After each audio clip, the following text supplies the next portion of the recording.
Possum Patty here, and I'm nature journaling. It's around noon on March 30th, and as you can see behind me, the skies are gray. And I've been feeling a little Emily Dickinson-ish the last few days. As you know, Emily Dickinson was greatly influenced by William Wordsworth, who, as everyone knows, I'm sure, is my sixth cousin, 6 times removed, on my mother's side. And he wrote a lot about nature, and his poetry influenced Emily Dickinson, who also wrote a lot of poetry about nature. She was also a stay-at-home person, and I've been nature journaling the last 10 days without going very far from the house. I've only gone a few yards into the woods in any direction, but I am very blessed in having nature so close at my front door. Another literary figure that I was thinking about this morning was John Muir. Yesterday, when I was sitting on Sparkly Rock and watching the standing people dance, it reminded me of a passage from one of John Muir's writings, and it's called The Tree Ride. And it was during a storm that he got up to the top of a tree to enjoy the motion of the tree whipping back and forth. The slender tops fairly flapped and swished in the passionate torrent, bending and swirling backward and forward, round and round, tracing indescribable combinations of vertical and horizontal curves, while I clung with muscles firm braced like a bobolink on a reed.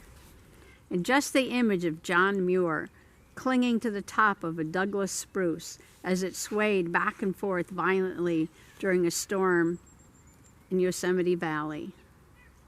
This was the image that came to my mind this morning, thinking about the trees swaying in the March winds.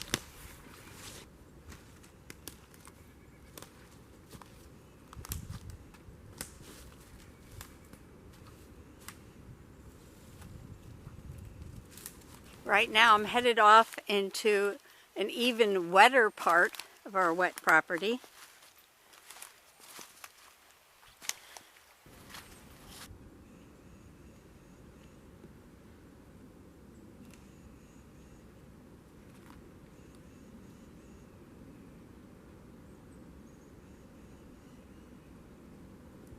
I'm in search of some Spagna Moss in these wet woods.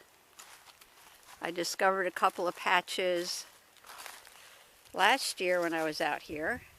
You can see that stick over there with the pink ribbon on it.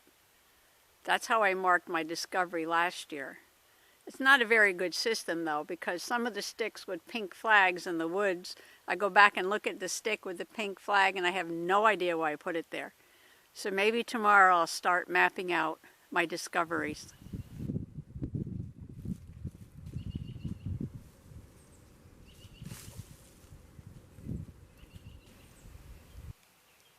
Right now I'm looking at the Spagna Moss. It looks like little stars under the water. It's a little hard to see with the reflections of the trees though. So I'm going to take a little piece and put it in a container that I brought out with me. And I'm going to bring it in the house and look at it with my zoomie. When taking a sample from nature, please be sure to check that there's plenty of other individuals in the area. You never want to pick something if there's only a few around.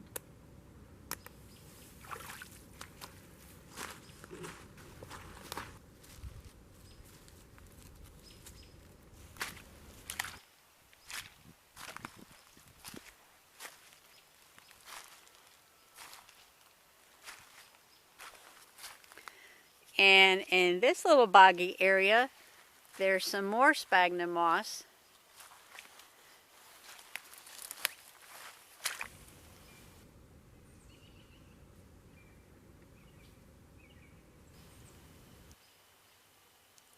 But this moss has a little bit different of a look to it, so it might be a different kind.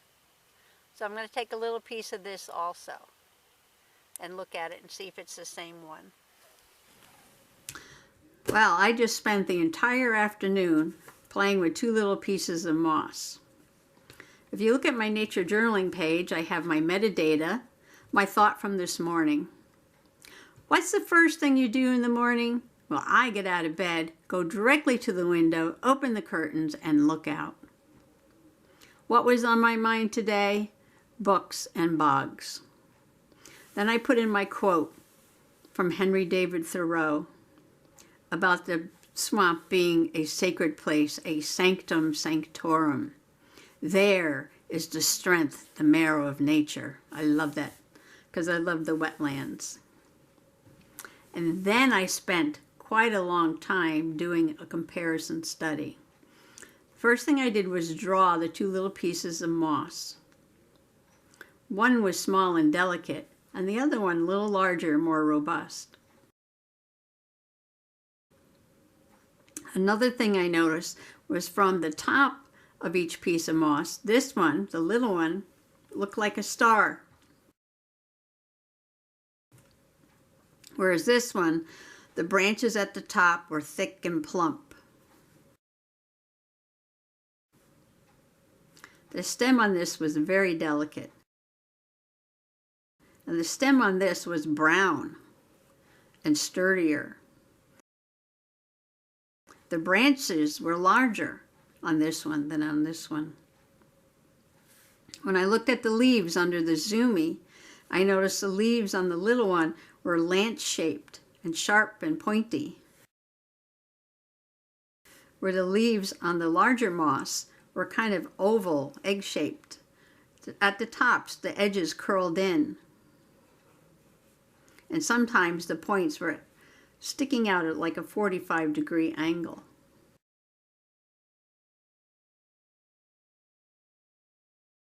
And looking at their size, the shape of the head of the moss, the leaves, the stem, all the different parts that I could see with my eye and with my zoomy, I'm taking a guess that this one is the flat-topped bog moss, or Spagna Moss, and this one is the blunt-leaved bog moss, or Sphagnum palustre. And somehow that's how I spent my whole afternoon. Or something I didn't get to today, and that was my search for the true turkey tail mushroom. That's going to have to be in part 2. But thanks for coming along today. Bye-bye. I'm going to take a moment while I'm sitting down here in the wetlands to reflect on some more literature. And this time it's Henry David Thoreau. And there's one thing about him that a lot of people don't know, and that is he was a big fan of the swamp. In his writings called Walking, he says, "I seek the darkest wood, the thickest and most interminable and, to the citizen, most dismal swamp. I enter a swamp as a sacred place, a sanctum sanctorum." So here I am in my sanctum sanctorum. I don't think this classifies as a swamp, but it is a wetland. Probably technically a wet wood. You have a very high water table and some springs and some almost boggy areas where the water doesn't drain very well.